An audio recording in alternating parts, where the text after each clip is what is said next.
Olá, meu nome é Heron, sou educador do Museu de Arte Sacra dos Jesuítas, do Pátio do Colégio, um complexo histórico, cultural e religioso da Companhia de Jesus, ordem religiosa fundada por Santo Inácio de Loyola. Hoje, dia 12 de março de 2022, celebramos os 400 anos da canonização de Santo Inácio.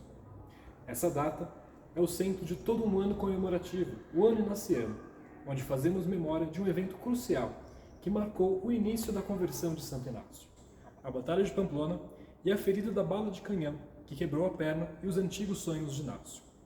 Esse episódio é o primeiro capítulo de uma história onde Iñigo virou Inácio e o cavaleiro tornou-se santo. Antes de falarmos propriamente sobre a canonização de Santo Inácio, convém recordar brevemente a trajetória desse espanhol que mudou a história da Igreja em todo o mundo. Iñigo Lopes de Loyola, nome de batismo de Inácio, nasceu numa família cristã, nobre e muito rica, no Castelo de Loyola, norte da Espanha, em 1491. O mais novo de 13 filhos foi educado com todo cuidado para tornar-se um perfeito nobre.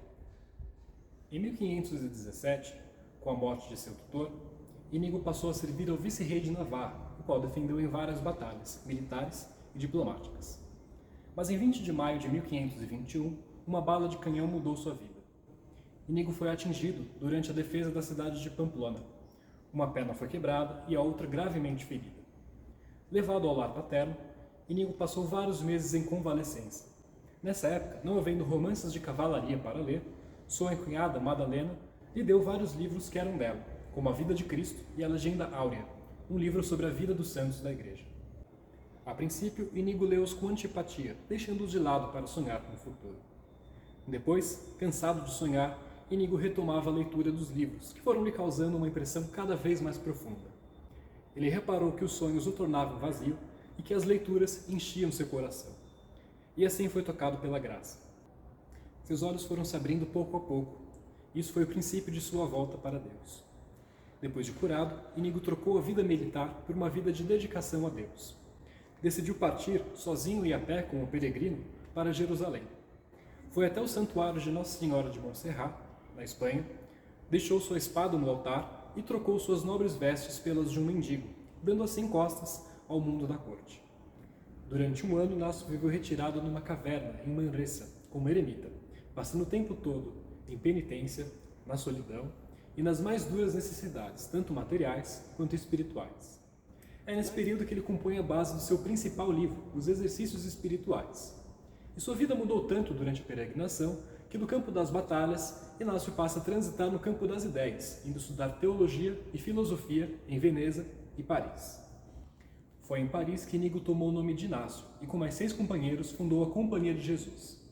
Em 1540, no dia 27 de setembro, o Papa Paulo III aprovou a criação dessa nova ordem religiosa, e Inácio de Loyola foi eleito como superior geral. Ele preparou e enviou os missionários jesuítas ao mundo todo para a evangelização, especialmente aos povos nativos das terras recém-colonizadas, como o Brasil. Entretanto, apesar do imenso trabalho realizado mesmo antes da fundação da Companhia de Jesus, Inácio nunca gozou de boa saúde. Muito debilitado, ele faleceu no dia 31 de julho de 1556, em Roma. A sua contribuição para a Igreja e para a humanidade foi a sua visão do catolicismo, que veio da sua incessante busca interior e que resultou em obras cada vez mais atuais e presentes nos nossos dias. Atualmente, a Companhia de Jesus é a maior ordem religiosa católica do mundo, presente em obras religiosas, sociais, educacionais, culturais, vocacionais, entre muitas outras. Santo Inácio de Loyola foi canonizado pelo Papa Gregório XV em 1622. Para falar mais sobre a sua canonização e o que ela representa na história da Igreja, convidamos o padre Carlos Alberto Contieri, diretor do Pátio do Colégio e coordenador do cuidado do patrimônio histórico e cultural da Companhia de Jesus no Brasil. Próximo dia 12 de março, no contexto do Ano Inaciano, nós celebraremos os 400 anos de canonização de Santo Inácio de Loyola e São Francisco Xavier. Cabe uma observação prévia sobre a canonização. A canonização é um ato eclesial de reconhecimento da vida de uma pessoa. Melhor dizendo, de que a vida de determinada pessoa, no nosso caso, Santo Inácio e São Francisco Xavier, são vidas inspiradoras, vidas capazes de motivar o povo inteiro de Deus, os cristãos católicos, a viverem a sua fidelidade ao Evangelho no seguimento de Jesus Cristo. Portanto, se trata do reconhecimento da vida e de toda a vida de uma pessoa, com as suas enormes qualidades, mas sem prescindir também de suas limitações. Acho que, tendo dito isso, vale talvez 4 pontos nós termos presentes nessa festa dos 400 anos da canonização de Santo Inácio e São Francisco Xavier. Em primeiro lugar, Santo Inácio. Santo Inácio deu uma grande contribuição à vida da Igreja, que é também uma inspiração para todos os cristãos, onde quer que eles se encontrem ou em que situação se encontram, que é, com Santo Inácio de Loyola, se dá a descoberta ou a redescoberta, se vocês quiserem, da interioridade. O que isso significa?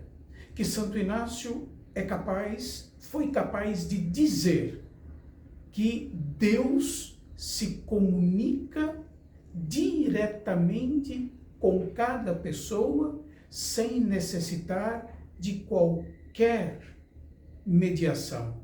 Para isso, a pessoa precisa se dispor, compreender e acolher essa presença do Senhor que se comunica diretamente com ela.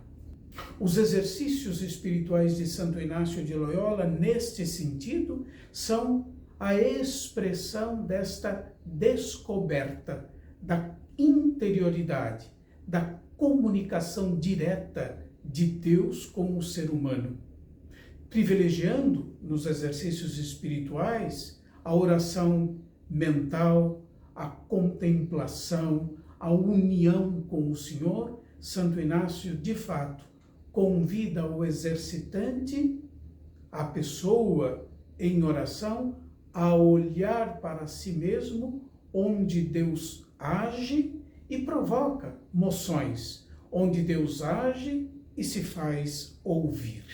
Portanto, a descoberta da interioridade é, de fato, mérito de Santo Inácio de Loyola. E ele sistematizou essa experiência pela qual a pessoa pode experimentar que Deus age diretamente na sua vida através dos exercícios espirituais de Santo Inácio, que são, como diz a primeira preferência apostólica da Companhia de Jesus, juntamente com o discernimento, um caminho para Deus. Esse é o primeiro aspecto que me parece importante ressaltar e que frequentemente não está na pauta de nossos discursos ou dos temas apresentados acerca de Santo Inácio. Acho essa que é a primeira questão.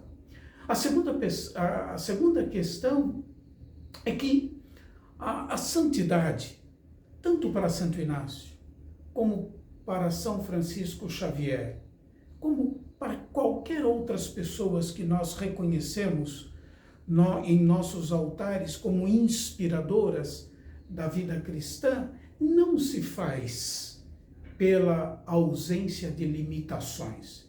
O que é a santidade? A santidade é a capacidade, movida pelo Espírito de Deus, de entregar tudo a Deus, aquilo que se é e aquilo que se tem. A santidade, ela é a expressão de uma kenosis, de um despojamento de si mesmo para apoiar a vida unicamente em Deus e ser movido pelo Espírito Santo de Deus. Portanto, Santo Inácio também foi capaz de deixar tudo, como se pode ler na sua autobiografia, foi capaz não de ignorar, não de fazer um parênteses, mas de deixar para trás tudo aquilo que ele tinha como motivação da sua vida, que a gente poderia resumir nessa expressão que é o apego às honrarias desse mundo ou às coisas mundanas e vãs. Essa capacidade de poder deixar tudo. Isso não aconteceu de uma vez por todas na vida de Santo Inácio ou de São Francisco Xavier, cujos 400 anos da canonização nós comemoramos. Absolutamente não. Não é? Mas é um processo de toda a vida. Esse despojamento, a kenosis, a confiança em Deus, a humildade, não é? A conversão, numa palavra, é o projeto e a tarefa de uma vida inteira, não de um único momento, não é? Talvez a convalescência de Santo Inácio tenha sido uma etapa fundamental neste processo de conversão, aprofundada de maneira extraordinária na experiência espiritual que ele sistematizou nos exercícios espirituais. Mas não foi tudo aí.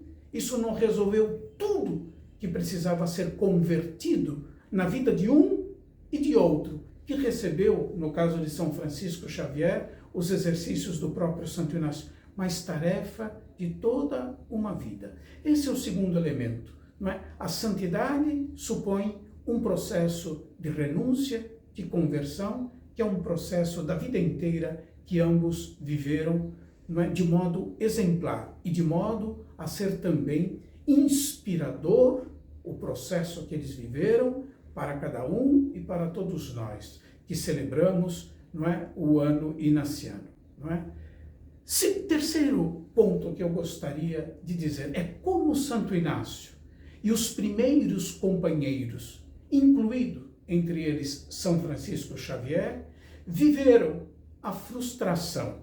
Eles não se deixaram abater, por exemplo, por aquilo que era um ideal e fez parte dos votos que eles fizeram em 1539 em Montmartre, de ir para Jerusalém, onde eles desejavam entregar a sua vida ao Senhor, servindo o Senhor na terra em que ele viveu. Eles não puderam. Passado meses em Veneza, eles não puderam, por causa das guerras no Oriente Médio e na Terra Santa, eles não puderam empreender a viagem para Jerusalém. Mas essa frustração, não é? Não os impediu de realizar a segunda etapa daquilo que estava incluído já nos votos. Caso não incluísse, se colocariam a serviço do vigário de Cristo na terra, do Papa.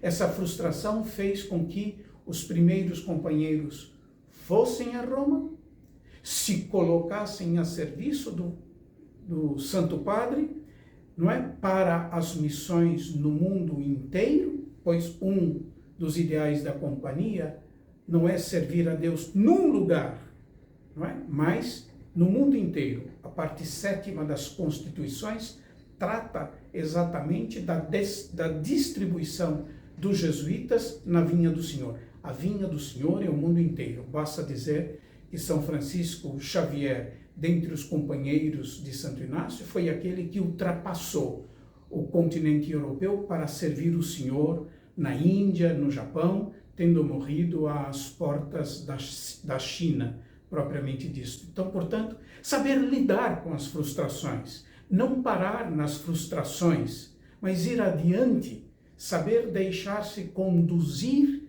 pelo Espírito de Deus quando essas situações adversas acontecem na nossa vida, é um exemplo da vida de Santo Inácio e dos primeiros companheiros de Jesus. Quer dizer, venceram a frustração pela generosidade, pela disponibilidade, pela capacidade de confiar em Deus e de confiar a companhia de Jesus nascente, não é? Às mãos do vigário de Cristo na terra, o Papa. Essa capacidade de não parar na frustração é um exemplo para todos nós, que de fato nós somos chamados a imitar, pois nós também, não só, não estamos isentos das frustrações, como nós temos experimentado por esse tempo da pandemia, essa guerra que nos assola de maneira assim insana, nós experimentamos tantas frustrações nas suas mais diversas faces, por assim dizer. Vencer a frustração pela confiança em Deus, pela disponibilidade, pela generosidade, colocando-se inteiramente nas mãos de Deus, pela graça do Espírito que Deus quis fazer habitar em nossos corações.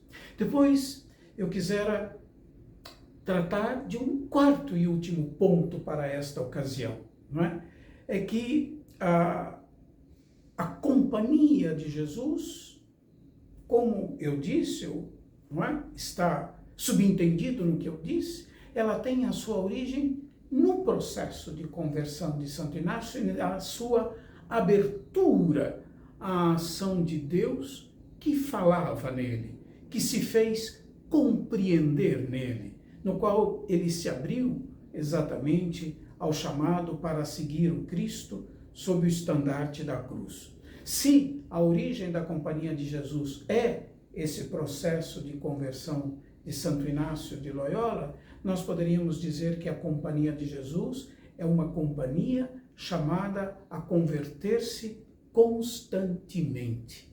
Nós nunca chegamos, nem chegaremos onde nós somos chamados a estar. É preciso sempre essa abertura para que Deus possa, como diz o profeta Jeremias, no capítulo 18 do livro do profeta, para que nós sempre possamos estar nas mãos do oleiro, para que ele nos modele em conformidade com as circunstâncias de tempo, lugar e cultura. E nesse sentido é importante, talvez, há uma conversão que hoje é evidente que talvez nós devamos fazer. Primeiro, aquilo que a companhia tem nos chamado a viver, e antes dela, o próprio Papa Francisco, do despojamento, de uma identificação com os pobres e com a vida dos pobres, sem nos esquecer que a vocação primigênia da companhia e a sua missão de maneira prioritária, portanto não exclusiva, deve se desenvolver na cidade, escolhendo aqueles ministérios que mais possam contribuir para o bem comum de todas as pessoas e que possam ter um alcance de universalidade. O bem maior é o bem mais universal, diz a nossa tradição jesuítica. Portanto, me parece que essas considerações, elas são muito importantes, E de tal maneira nós estejamos inseridos no mundo, sem sermos do mundo, sem sermos mundanos, como nos sugere o Evangelho segundo São João, Para que nós possamos ajudar com aquilo que nos é próprio, o Evangelho que nós pretendemos viver e com o qual nós pretendemos ser coerentes. Evangelho que nós anunciamos, nós possamos contribuir para um mundo melhor para todos. Santo Inácio sempre se preocupou com a escolha dos ministérios da companhia. Não há um ministério que a companhia não possa desenvolver, mas saiba que o bem mais universal, esse é o critério de discernimento para a escolha do ministério na Companhia de Jesus, o bem mais universal é o bem maior. O bem maior é o bem mais universal. Portanto, mesmo quando a companhia no passado foi criticada por ser amiga do mundo, ela se abateu, porque a nossa razão é exatamente a nossa inserção no mundo, sem ser do mundo, para que o anúncio do Evangelho levando em conta as circunstâncias de tempo, lugar e cultura, possa ser transformadora deste mundo que nós vivemos, num bem para todas as pessoas. Essa tarefa não é de ontem, essa tarefa não é de hoje, essa tarefa não terminará amanhã, mas é a tarefa que faz a companhia encontrar o sentido, não é, de sua própria existência, ser enviada pelo Senhor, onde quer que seja, na circunstância que seja, e na fronteira das situações dramáticas, porque passa o nosso mundo, e nas transformações gigantescas, até então não totalmente compreendidas, porque passa a nossa história. Que essa etapa da comemoração do ano inaciano nos inspire.